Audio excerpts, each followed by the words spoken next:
Hey, what is up everybody, and welcome back to a brand new video today here on Codenamepizza. And in this video, we are going to be showing off all the side Easter egg quests that are currently found on the map Liberty Falls on Black Ops 6 Zombies. Currently, there are a total of 20 side Easter eggs. Yes, that is right, 20 side Easter eggs found on Liberty Falls alone. And these are separate to the main Easter egg quest. Some of these range from absolutely useless to incredible. So let's jump straight into it. Make sure you leave a like on the video because it helps out a lot, and subscribe if you are brand new. We are on the road to 1 million subscribers, and that would be absolutely awesome. Okay, so with Black Ops 6 Zombies, we have a trend on both of the maps, Liberty Falls and also Terminus, where Treyarch have placed in Easter eggs for all the drops inside of the game. So let's start out with bonus points. To get a free bonus points on Liberty Falls, make your way over to the comic book shop. If you look at the window around the side of the building, you'll notice there's a metal bonus drop in that window. Shoot the bonus drop and it will spawn next to you. Our next drop that we're going to look at is double points. The double points drop on Liberty Falls is going to be located up near the groundskeeper's shed. This one is very tricky to do without a sniper rifle, so I suggest getting a sniper. Stand on this table and look at the water tower. You'll notice the double points is sat on one of the railings. Shoot the double points and you will get the double points. Next, we have got the full power drop. The full power drop is located near the Liberty Lanes bowling alley outside behind the bus. If you look behind this barricade right here, you'll see the top of that full power drop. Shoot it and you will collect the drop. Next, we have the nuke power-up. This is located in the chandelier in the bank. You can get this via either shooting the nuke from the rooftop through the glass, or you can actually do it inside the building via splash damage or grenades. The next one we can look at is the max armor drop. This is located inside of the barricade across the way from the flower shop. Once again, just shoot it and it will spawn next to you. Next, we're going to look at the max ammo drop. The max ammo drop is right next to the spawn area of the map, and I suggest you shoot this from the actual spawn point itself on the top of the building. You don't need a sniper rifle for this, but it does help, and you'll notice it right next to the front of the bridge over the right hand side on the ground. Shoot it and it will spawn in next to you. The next one we'll look at is insta-kill. The insta-kill drop is located on the back of the church roof. You get this by going through the graveyard and looking up at the roof of the church, and shoot it with a weapon and it will spawn in next to you. Our next Easter egg is going to be the Deadshot daiquiri Easter egg. This is located inside of the graveyard as well, and you will need a sniper rifle for this Easter egg. Make your way over to this opening inside of the graveyard where you'll notice 5 tin cans on the fence. Use your sniper rifle to shoot down all of these cans in a short amount of time, and once you've shot the 5th and final one, you will be rewarded with Deadshot daiquiri. The next Easter egg we'll look at is the spider round fireball Easter egg.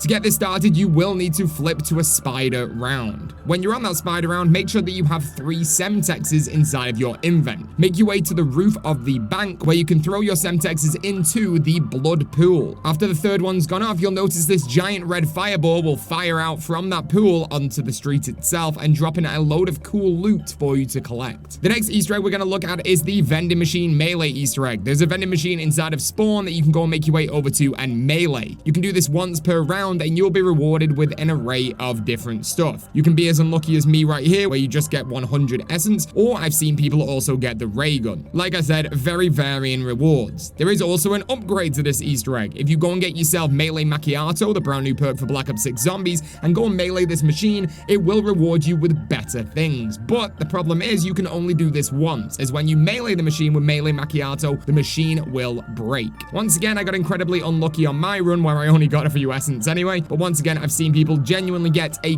golden ray gun. Pretty crazy. Our next Easter egg that we're going to look at is the candle Easter egg. This is going to be located inside of the church at the back of Liberty Falls, and you need to make sure that you have napalm burst, the AAT, on one of your weapons. If you make your way over to the left-hand side of Pack-a-Punch, you'll notice these candles. Shoot the candles with the weapon on that has that alternate ammo type of napalm burst, and the candles will light up with purple flames. Do the exact same to the candles over the right-hand side of the Pack-a-Punch machine, and when both are lit up, you'll get a noise and you will see fire fall from the ceiling. This fire can then kill the zombies for you, and it will also hurt you as well, so you need to be careful. This Easter egg could definitely be very useful inside of the boss fight of Liberty Falls, so why not go and give it a go? The next side Easter egg we're going to look at is the bowling Easter egg. Probably the best Easter egg on this map, to be quite honest. And this is where we need to go and collect 5 bowling shoes from around the map to then spawn into Liberty Lanes where there's a disco going on to then play bowling. To do this, we find 5 pairs of shoes, and the first one's going to be located through the barricade next to the garage in spawn. You'll see the shoes sat there. The next one you can go and get is the one that's inside of the Frank's hardware shelf. It's right next to the Ollie's comic shop, where you'll see the shoes inside of that barricade. The next one you'll be able to go and get is inside of the house. It's just leading up on that long, windy road up to the church. If you look through the window, you'll see the shoes just there near a chair. The next pair of shoes that we can go and find is at the back of the graveyard, where you'll see the shoes hanging down from this tree. And then finally, the final pair of shoes that you need to find and shoot are going to be in the building opposite Liberty Lanes, and they're going to be next to this coffin. Once you've shot all 5, you will be teleported inside of the bowling alley, but while a disco is going on. Once Mr. Peaks has disappeared, he will spawn in a bowling ball, and it's your job to then pick up the bowling ball and throw it down the lane. Your job is to hit zombies that are on that lane. The more points you get, the better rewards you get at the end of this thing, and if you do somehow manage to get 300 points, you do unlock a Dark Ops challenge as well. The next Easter egg we can look at right now is the falling zombie Easter egg. If you make your way to the front of the church, you'll be able to throw a grenade or a tactical or anything with splash damage up to the rooftop. If you land it correctly, you'll see something explode and you'll start having zombies falling down from the sky. Every zombie that hits the ground will reward you with some kind of loot, whether that be essence or whether that be a score streak. It can provide you with some pretty good stuff, so this is just something that you should do every single game regardless. The next Easter egg we'll look at is the golden car Easter egg. We've got 3 of the black and gold cars inside of the map, and in one of these cars every single game you will find a Mr. Peaks. It will change every single game, so make sure you check all 3 locations. The first location can be next to Ollie's comic book shop. The next location after that can be found up near the groundkeeper's shed, and then finally the other location is in front of the church. Once you've found the car that has the Mr. Peaks inside of, you can then blow that car up. You do get better rewards if you blow the car up using a mangler cannon or a mangler itself. You should also get a piece of intel if done correctly as well. I have seen people be able to get to the actual wonder weapon of the map with this too, so definitely give this a go. The next Easter egg is going to be our pool table Easter egg, probably the most simple Easter egg on our list today, which is going to be you walk up to the pool table, you shoot the pool table balls, and 100 essence will spawn into your game for you to collect. The next Easter egg we have access to is the dancing zombie Easter egg. You can make your own disco inside of the map by going over to the binoculars near spawn and correlating both of these binoculars to face the dancing zombie on the cliff. After you've correlated both of the binoculars to look directly at that dancing zombie, you will see light spawn in and all the zombies around you will start dancing, including manglers. Abominations do not though, so just be careful with that. And you get no reward for this. This is basically just a dancing zombies Easter egg. The next Easter egg we've got on our list today is of course the music Easter egg. There's going to be 3 locations inside of the map where you need to go and interact with Mr. Peaks' headphones to start the music Easter egg off. The first location can be found inside of the church on this pew right here near the front. The second location can be found over near the flower shop across the road underneath the bench. And the third and final location for Mr. Peaks' headphones can be found near Stamina Up outside next to this railing. Once you've interacted all 3 of those, you will then get the music Easter egg to start. We also have the Aetherella Easter egg inside of this map where you have to have the jet gun to go and collect Aetherella statues from around the map to become Aetherella. There's going to be 4 that are located inside of the comic book shop itself. There's also 1 located inside of the window on top of this rooftop near Speed Cola. There's 1 located on the wall of the church. There's going to be 1 located on the rooftop of Liberty Lanes that you can have access to via this bus right here. If you go on the rooftop of the ice cream shop, you can get another one from across the street on this other rooftop. And then finally, your last one is located on the motel sign. Once you've collected all the Aetherella statues, you will become Aetherella. And there is another Easter egg to do with this. If you go and actually interact with the Aetherella statue while you are Aetherella, you will get a speed boost while being Aetherella. And then finally, the last Easter egg that is currently known on Liberty Falls is of course the jet gun build Easter egg. To build the jet gun, you do need to go and collect your first parts from this hose pipe near the flower shop. Once you've collected that, make your way to Liberty Lanes and melee this panel off the wall and interact with this panel. You will then be locked onto this while zombies try and get you. Your job is to depressurize this panel, and this might take you a few attempts to do just because you're going to get bombarded with zombies. After it's fully depressurized, all the zombies will die and you will get the first part to the jet gun. The second part is going to be inside of the graveyard. Stay inside of the graveyard, do some rounds and get some kills, and finally the groundskeeper will spawn in. Kill the groundskeeper, he'll drop a key, use the key to open up his shed, and you'll get the second part to the jet gun. And third, go and make your way over to the television shop near Ollie's comic book shop. Get a mangler to shoot this door, or use the mangler's cannon itself to shoot the door down, and then use the dig sights inside of here to collect the third and final part to the jet gun, which is the wires. Go and make your way over to the upper level of the motel where you can now build the jet gun, and there you go. There is the jet gun. And that is all side Easter eggs currently known inside of Liberty Falls on Black Ops 6 Zombies. I hope this video has helped you out a lot, and if it has, do make sure you click that like button right now, and also subscribe to the channel if you are brand new to become the latest member of the Pizza Club. Thank you very much for watching, ladies and gentlemen, and I'll see you guys in the next video or the next live stream. Thank you very much, and peace out.